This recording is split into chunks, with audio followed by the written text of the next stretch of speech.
Introducing YouTube memberships, a fun way to support the channel while getting some exclusive perks. Click the join button to become a member now and get benefits like badges next to your name on videos, behind-the-scenes photos, advantages during the live trivia game, discounts on merchandise, private one-on-one video chats, the ability to request future video topics, and exclusive 8 to 10 minute videos on the history of the NFL. And now, on with our feature presentation. The former first-round pick of the Bears, and now Rodgers sits down. Well, that sucks. Look, I have no clue if this is the end of the road for Aaron Rodgers, but I don't think anyone in a million years saw this coming. Shades of 1999 with Vinny Testaverde all over again. Here is Aaron Rodgers, in the most highly anticipated debut maybe in team history, and in one of the most anticipated debuts in NFL history for that matter. And his season is over before completing a single pass, with his time under center for the Jets being a whopping 4 plays, on which he got hit 3 times in 3 passing plays. Injuries flat out stink, especially when it's your franchise quarterback in the first week of the season. All the hope is gone, and what happens to the Jets from this point on, and whether they'll rally around Zach Wilson and play good football, I don't know. But as bad as this injury to Rodgers was, and obviously it was bad, it at least came during the course of the game. What do I mean by that? Well, it came on a football play. It came with Rodgers actually on the field, and it came with Rodgers actually getting sacked. Sure, the injury looked painful in slow motion, and obviously the injury is catastrophic. He's out for the season, and we can blame the MetLife Stadium turf if you want, but you know what I mean. The injury didn't come with him picking his nose on the sideline or with him swallowing a bug that flew into his mouth. It was a fairly normal injury that can happen over the course of a game. It just stinks that it's a star player like him. Which is more than I can say about this man right here, the quarterback in today's story. Because it really seems like the Jets, when it comes to the quarterback position, are truly cursed and have no injury luck whatsoever. Between Aaron Rodgers this season, Vinny Testaverde in 1999, and Kyle Mackey in 1989, when he got injured in his sleep, which you can learn more about by clicking the card in the upper right corner, the Jets truly might be a cursed franchise. And add this one to the list, which coincidentally came against the team that they're going to be playing this week, the Dallas Cowboys. Because this man right here is Ken O'Brien. And in 1990, he got injured during a game in the most bizarre way possible, got injured in a moment of friendly fire, and got injured doing something that we do all the time. And this is the story behind what has to be, considering the circumstances, the weirdest and strangest injury to a Jets quarterback ever. Before I talk about the actual injury in question, we need some context to understand how the game itself was going, and who the quarterback was that was the subject of this bizarre incident. It's November 4th, 1990. It's week 9 of the NFL season, and as we hit the second half of the year, we've got a big game on our hands over at Giants Stadium between the New York Jets and the Dallas Cowboys. The last time these teams met at Giants Stadium in 1987, it was a straight game with replacement players. So this is the first quote-unquote real meeting between the teams in New York since 1978, in a game that I talked about before on this channel. So if you want to learn more about the bizarre nature of that game, you can do so by clicking the card in the upper right corner. For the purposes of our story, we're focused solely on the Jets. The bad news for them is that this season has been a bit of a mixed bag. They sit at 3-5, and even though they're coming off of a win against the Houston Oilers, it came off of the heels of 3 straight losses, so they've been struggling as of late. The good news for them is that despite a 3-5 start, thanks to the newly expanded playoff field where 6 teams in each conference make it, they're right in the thick of things, and only sit 1 game back on the number 6 seed, currently a tie at 4-4 between the Houston Oilers and the Pittsburgh Steelers. If you win this game, you actually put yourself firmly in the playoff race with 7 games to go, because it looks like a 9-7 or even an 8-8 record might be enough, based on how the season is going, to get in there. Lose this game and drop to 3-6 though, and you've got an uphill climb for sure. And if the Jets were going to win this game and keep their season alive, they were likely going to need a great performance out of this man right here, the man of the hour, their former first-round pick at quarterback, Ken O'Brien. The best way to describe O'Brien's play thus far in 1990 through the first half of the season was, shall we say, inconsistent. On one hand, he had his moments of brilliance where he looked like his Pro Bowl self from the mid-80s, like a 300-yard game on opening day against the Cincinnati Bengals, and a 282-yard performance with a passer rating of 94.3 in a dominant 37-13 win over the New England Patriots. On the other hand, he absolutely had his stinkers, like a dud on Monday Night Football against the Buffalo Bills in a 30-7 loss, where he only completed 50% of his passes, got sacked 3 times, and fumbled twice. And most notably, a game against the San Diego Chargers, which was the last time the Jets played at home, where the team lost 39-3, and O'Brien finished the game going 4 for 11, completing 36% of his passes for 56 yards and 3 sacks. So a grand total of 34 net passing yards. You didn't know which version of O'Brien you were going to get. Get the good version, and you get a top 10 quarterback in football who could absolutely guide your team to a win and a playoff appearance. Get the bad version, and especially after a disastrous 1989 season, you start looking at quarterbacks that are coming out in the draft, even though you don't have a first-round pick, since you used it on wide receiver Rob Moore in the 1990 supplemental draft, who you can learn more about by clicking the card in the upper right corner.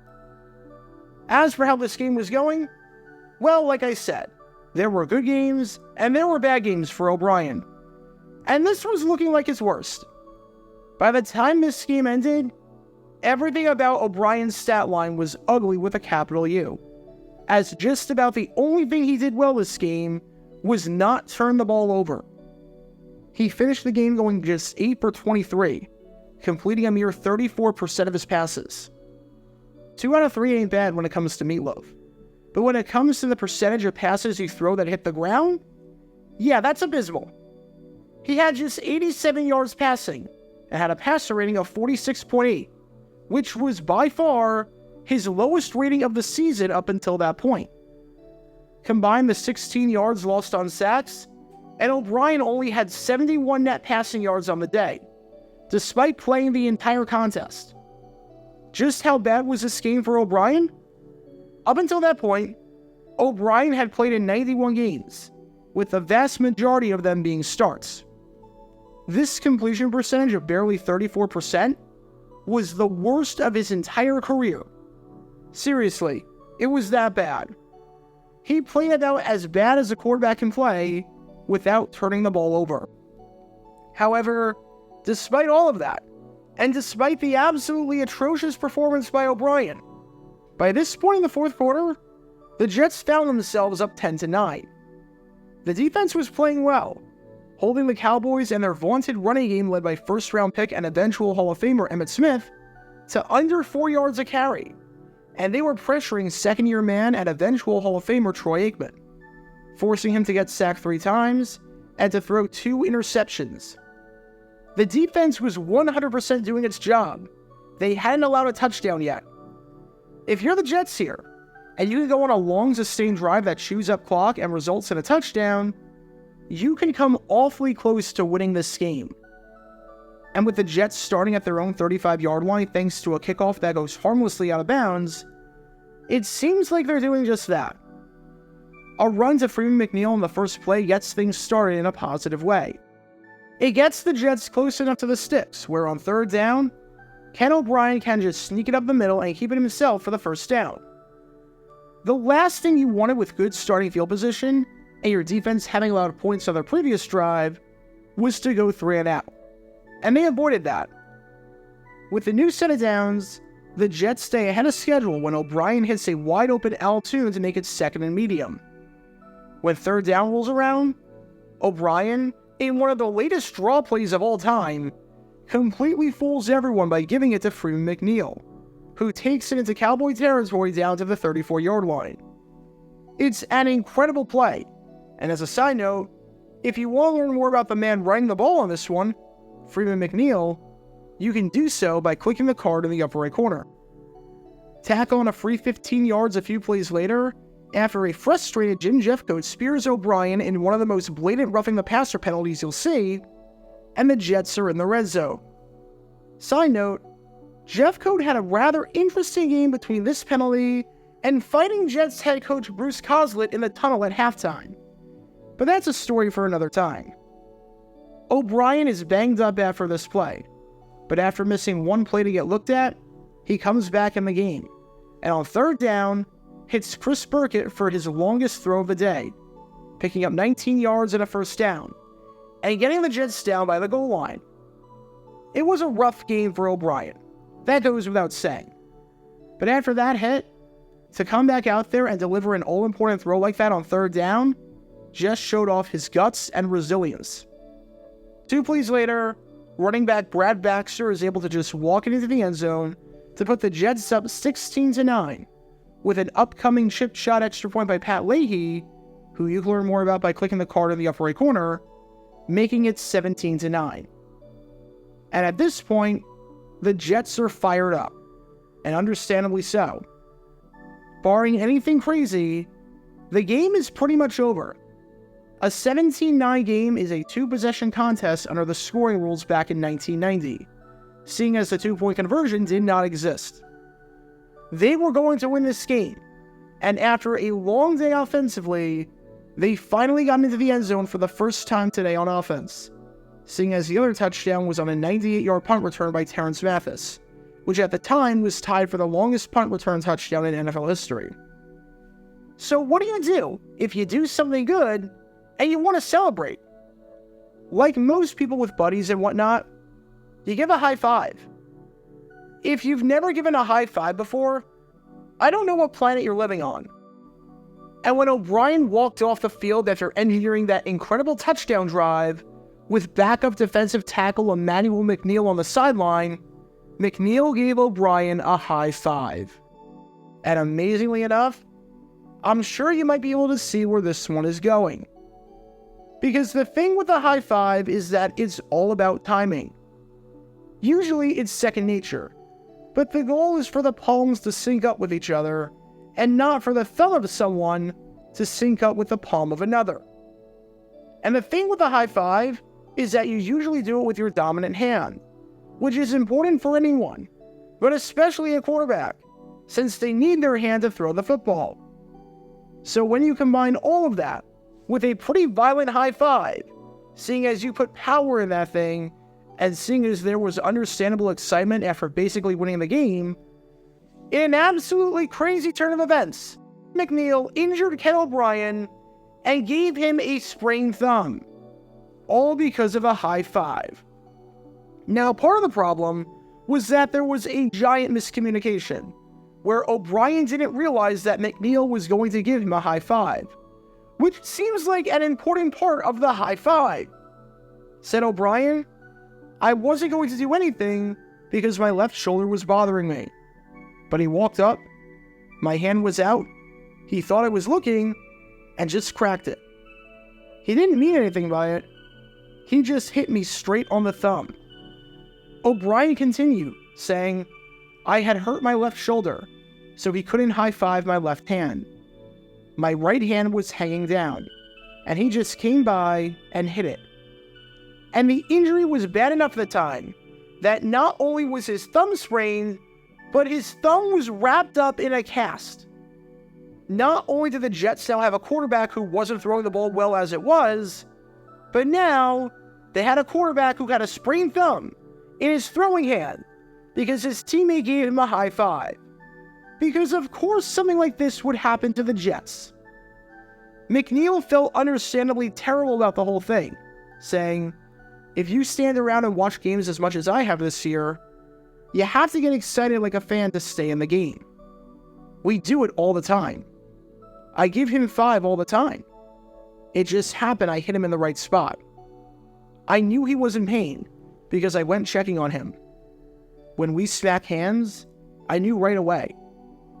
I didn't know how serious it was until someone said he might not go back into the game. I was kind of hoping no one saw it. I felt like hiding underneath the bench. I was feeling kind of small to hit the quarterback. We were the only two back there behind the bench. After the game, I saw him with a cast on his hand, and I was like, oh no. You never want to see your quarterback injured. But to be the one injuring him yourself after a high five gone wrong? Yeah, that's gotta sting for sure. The good news is that after the injury that happened in the game between these two teams behind me, Ken O'Brien was able to play the following week against the Miami Dolphins. The bad news is that he did not get any high fives during that game. Not just as a precautionary measure, but because he played absolutely terribly. In a 17-3 loss, he threw no touchdowns, 2 picks, got sacked 5 times, and had a passer rating of 26.4, which is worse than if he did nothing but spike the ball into the ground on every single play. Ah, the New York Jets. Even when things go right, they go horribly wrong. Internet high five. Ow, that hurt. So what's the moral of the story? I can't even say that there's a moral. High fives are incredibly safe and are incredibly commonplace. And this was just a freak injury that happened at the worst possible time. I guess try the fist bump instead? I honestly don't know. This feels like something that could only happen to the Jets. Because as it turns out, Jets is actually an acronym for jubilation equals thumb sprain. Get your official Jaguar Gator 9 merchandise by going to jj9shop.com, and be sure to like and subscribe, as it really helps the channel out a lot. Join me every Wednesday night where we'll play NFL Trivia for cash prizes at 9 p.m. Eastern over on Twitch. To learn more about the history of college football, subscribe to Jaguar Gator 8. To learn more about the history of Major League Baseball, subscribe to Jaguar Gator 7. Also, special thanks to all of our Patreon supporters for helping out the channel. Your support is greatly appreciated. See how you can become a patron and request future video topics in the description below.